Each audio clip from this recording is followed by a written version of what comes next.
Hey everyone, Diavolo here, and welcome back to my review for chapter 207 of Tokyo Revengers. If you guys are new around here and want to keep up to date with not only Tokyo Revengers, but also One Piece and Jujutsu Kaisen chapter reviews, then make sure to hit that subscribe button and also leave a like if you do enjoy my content, as it really helps out with the algorithm. But anyway, let's get into the video. So the chapter starts off and Mikey's sprinting towards school, and he's like, what the hell happened? You know, like, have I just time leaped again? The end of 205, he'd just woken up in bed, absolutely confused on what the hell happened and how he got there. Obviously, we know it's because he time leaped with Mikey. Now it's not 12 years in the past, but it's 10 years into the past. So I was slightly wrong about that. I thought it was 12 years into the past again. He'd just been 2 years into the future, but no, it's been 10 years that he's traveled back in time now, not the 12. So he gets to school, and you pretty much see, you know, his group of friends that we were introduced to at the start of the story, and he's, you know, just pretty much absolutely confused. He's trying to figure out who is who, and all of a sudden comes along this guy who looks exactly like Baji, but that doesn't make sense. How the hell is Baji alive? And then I realized it's not Baji, it's Hakai, because he's got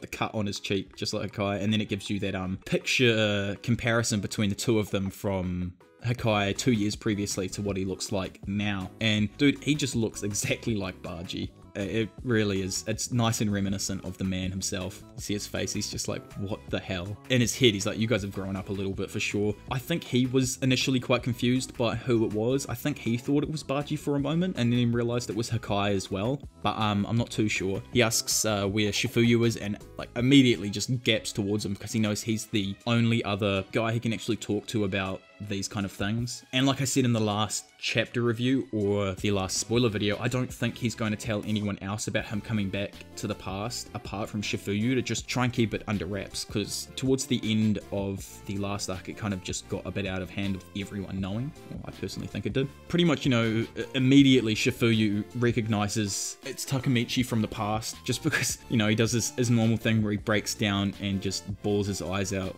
like we got given to us in the spoilers, which was pretty much the only thing that got given to us, was that he was boiling his eyes out with Chifuyu. So, you know, this is the part of the chapter where they do meet back up, and he tells him he shook hands with Mikey from the future. Shifuyu's like, don't tell me you're the Takemichi from the future. And he's like, and here I am. Obviously, they don't know why or how he's traveled back, and I'm really confused on how he's going to get back to the future now, because like before with Hina's brother, it was easy. He would just go and roll around to the house and shake his hand pretty much, and would travel back. But now I'm quite confused, to be honest, on how he's going to get around this, because a lot of things have changed. He tells Chifuyu pretty much what happened, I'm guessing, with Mikey. He doesn't specifically say what happened, but he said that I will save him. So I'm imagining that he's explained to Chifuyu what happened. It then flashes over to Koko Nui with the Kanto Majin gang. So instead of the Tokyo Majin gang now, this is the Kanto Majin gang. My first thought was that this is Mikey's new gang, obviously knowing that he's got this Bonten gang in the future. I'm imagining this is the start of Bonten, the gang itself at least anyway. And you've got Sanzu there, the guy from the last chapter who had his showcase, pretty much stating, you know, look at our undefeatable boss go. That undefeatable line obviously referring to Mikey. I knew as soon as I read it that Mikey is the boss of this new Kanto Majin gang, which I'm assuming will evolve into Bonten in the future. I see it kind of being in the same headless angel state, but it's really hard to know at the moment. I don't even know what gang of people he's beaten up here. It's just Mikey showing off. Sanzu absolutely mind-blowing that he's taking out all these guys by himself. But then we get the most controversial panel of the chapter for sure, and it's Mikey saying, so you've arrived, Takemichi. And I'm like, how the hell does he know that Takemichi has arrived back in the past, is what I'm wondering right now. Someone asked me, you know, straight after recording this chapter, do you think Mikey might be like another time traveler? And I'm not too sure. I feel like maybe there's some kind of connection between them now that he's the key to Takemichi being able to leap back in time and go back to his future state. I feel like he might know something, like there might be some kind of feeling when he came back. And because he knows that Takemichi can come back from the past, I feel like he knows that, or he's got some kind of like feeling that's happened to him that he knows Takemichi is back now.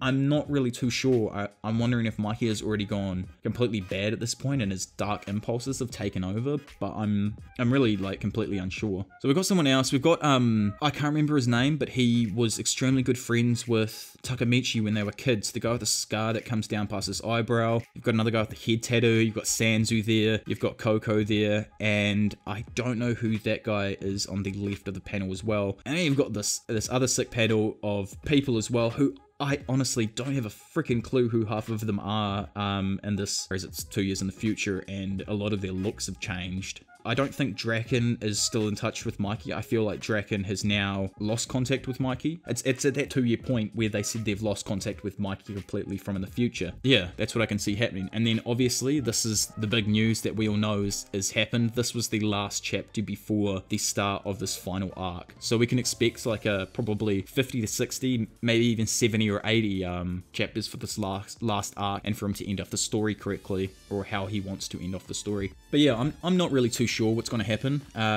I'm all for it, and I'll be reviewing every single chapter as it comes out weekly, so make sure to subscribe so you can keep up with them. But yeah, you know, I'm not really too sure where it's going to go, so let me know what you guys think down in the comments below, as I'd really like to know, and leave a like if you have enjoyed the video, as it really helps out with the algorithm. But for now, it's been your professional degenerate, Diavolo, and I'll see you all in a bit. Bye.